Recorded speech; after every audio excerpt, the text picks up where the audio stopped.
Hello students, welcome in another video on cell junction. You are watching Rest of the classes and I am Dr. Avinash Sharma. Students, in our part 1 or part 2, we have discussed tight junction and anchoring junction. In this video, we are discussing the gap junction. Gap junction are the junction which provide the facility of communication cell to cell.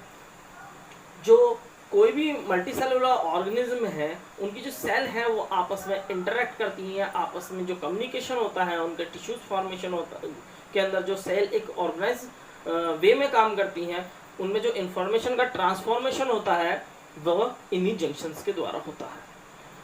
तो just see over the diagram. Suppose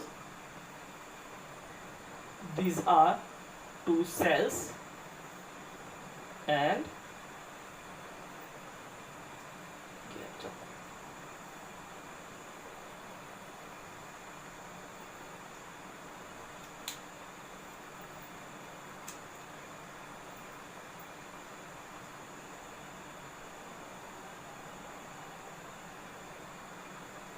here both of these cells are interacting with each other, communicate with each other with this passage of or gap junction.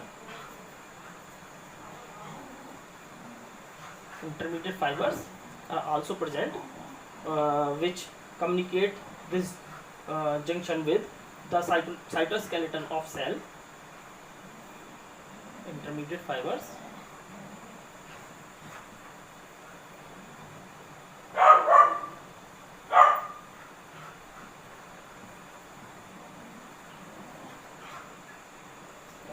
gap junction.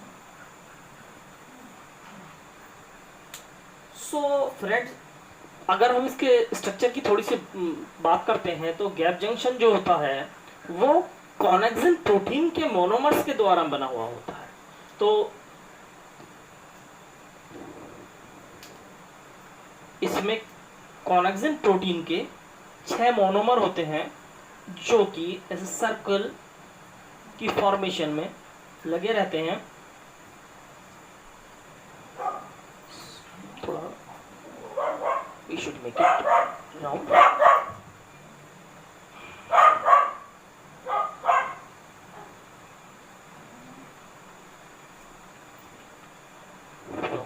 Monomer number 1, monomer number 2, 3, 4,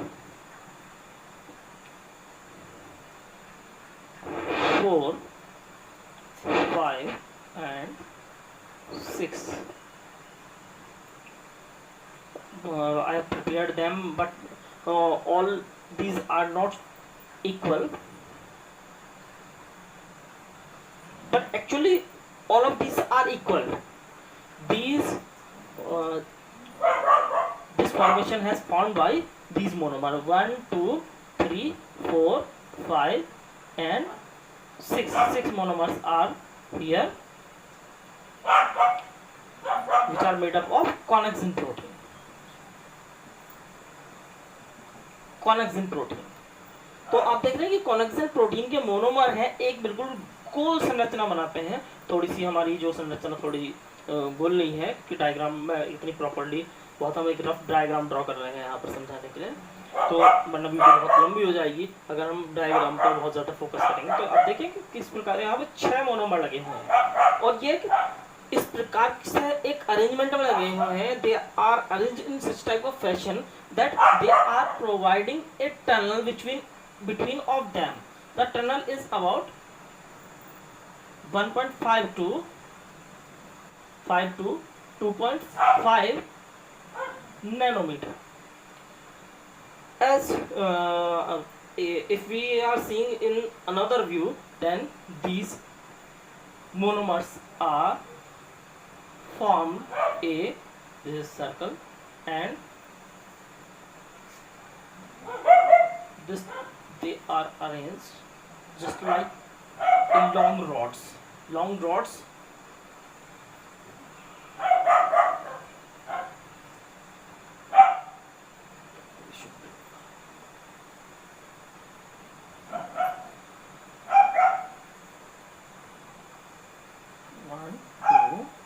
3 is resembling and 3 on other side. Connection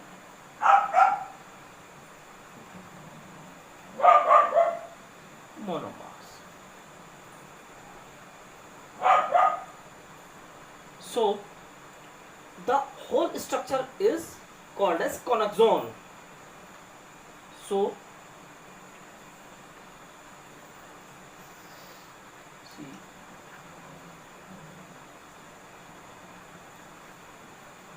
connexon. Okay, I should write about.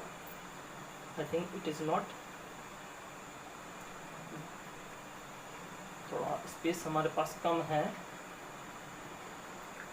थोड़ा आप इसे यहाँ देख लीजिए, फिर मैं रब कर दूंगा और आफ्टर दैट तो पहले आप इसे समझ लीजिए। ठीक है, यहाँ पर एक गैप जंक्शन है, intermediate fibres are over here, these are two cell, और इस प्रकार से ये जो एक सैफ्ट है, एक जंक्शन है, उसके द्वारा ये जुड़े हुए हैं। लेकिन क्या होता है कि एक पर्टिकुलर, ये ऐसा नहीं है कि एक ही साफ्ट होती है कि जो दोनों के दोनों जो सेल्स को जोड़ रही है। इसमें पर्टिकुलर हाफ सैफ्ट एक सेल से जनरेट होती है एंड हाफ सैफ्ट दूसरी सेल से जनरेट होती है, और यहाँ पर ये एक दूसरे से कम्युनिकेट कर जाती हैं।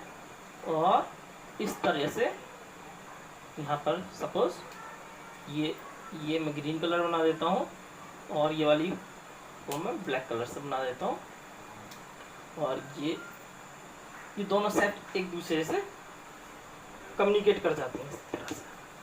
तो मैंने जैसे कि बताया पहले भी कि ये जो कॉनेक्सिन प्रोटीन से मिलकर बनी हुई होती है, कॉनेक्सिन प्रोटीन के मोनोमर्स से मिलकर बनी होती है प्रत्येक सैफ्ट जो होती है।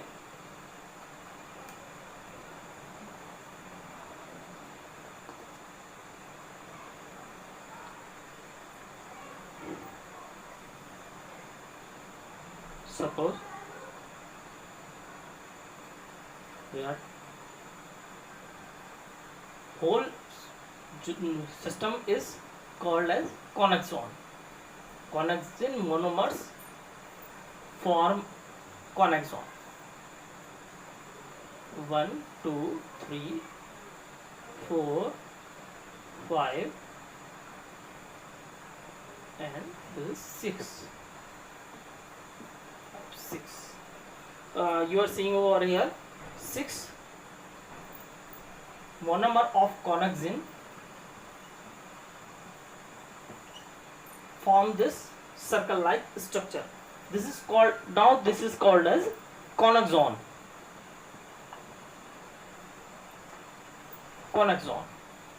Between this connexon there is a shaft present over here which has the diameter of 1.5 to 2.5 nanometer. This shaft provide the passage to metals which reach one cell to another cell. So if we will see, हम कह रहे थे कि इसमें बीच में एक shaft form हो जाती है, हमने थोड़ी सी बड़ी बना दी है, लेकिन सैफ्ट थोड़ी छोटी होती है, चौड़ाई की जो डायमीटर कम होता है, 1.5 to 2.5 नैनोमीटर डायमीटर की ये सैफ्ट होती है। इस सैफ्ट के थ्रू ही जो आपस में इंटरेक्ट करती हैं और कम्युनिकेट करती हैं। सो अब मैं स्ट्रक्चर थोड़ा सा और एलैबोरेट कर देता हूँ। सपोज दिस इज सैफ्ट, थोड़ी बड़ी हो गई सैफ्ट। अगर हम इसे दूसरे व्यू में देखते हैं तो ये सैफ्ट है, इसके जो चारों ओर ये कॉनेक्सिन प्रोटीन की जो अरेंजमेंट है उसके चलते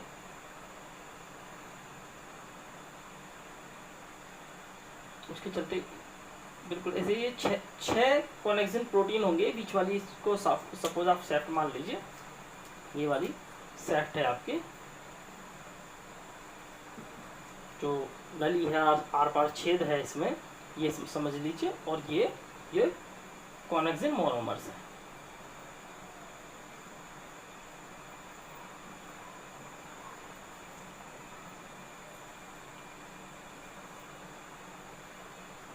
प्रत्येक कॉनेक्सिन जो मोनोमर होता है उसमें लगभग 380 एमिनो एसिड जो है उसको फॉर्म करने में का काम करते हैं। अब ये इस तरह से एक चैनल तैयार हो जाता है जो जिससे सेल इंटरेक्ट करते हैं। अब ये चैनल है तो ये चैनल खुल भी जाते हैं और ये चैनल बंद भी हो जाते हैं। चैनल के ओपनिंग एंड क्लोजिंग जो डिपेंड करती है बेसिकली, वैसे तो बहुत सारे और भी इसके जो फैक्टर्स हैं, लेकिन मेन फैक्टर जो है वो है कैल्शियम आयन। जो कैल्शियम आयन की जो कंसंट्रेशन है वो क्या करती है, इनके अंदर एक रोटेशन पैदा कर देती है। ये घूर्णन यानी घूमते हैं, अपने एक्सेस में घूमते हैं।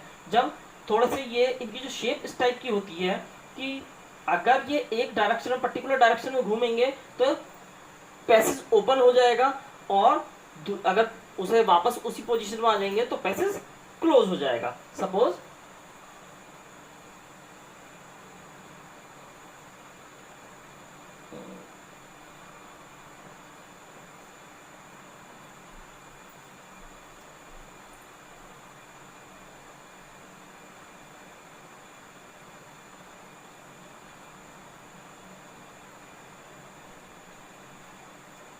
ये 6, ये जैसे वन साइड घूमते हैं तो घूमने पर ये पैसेज बिल्कुल बंद हो जाता है। ये जो इनके एंड्स हैं वो एक दूसरे से मिल जाते हैं और ये जो पैसेज है ये शेफ्ट जो है शेफ्ट क्लोज हो जाती है। और ये जब कैल्शियम आयन की जो कंसंट्रेशन कम होती है तो ये वापस अपने एक्सेस पे घूम जाते हैं और ये इनकी opening and closing calcium ion की अबंडेंस की वजह से ऑपरेट इस प्रकार से हो जाती है।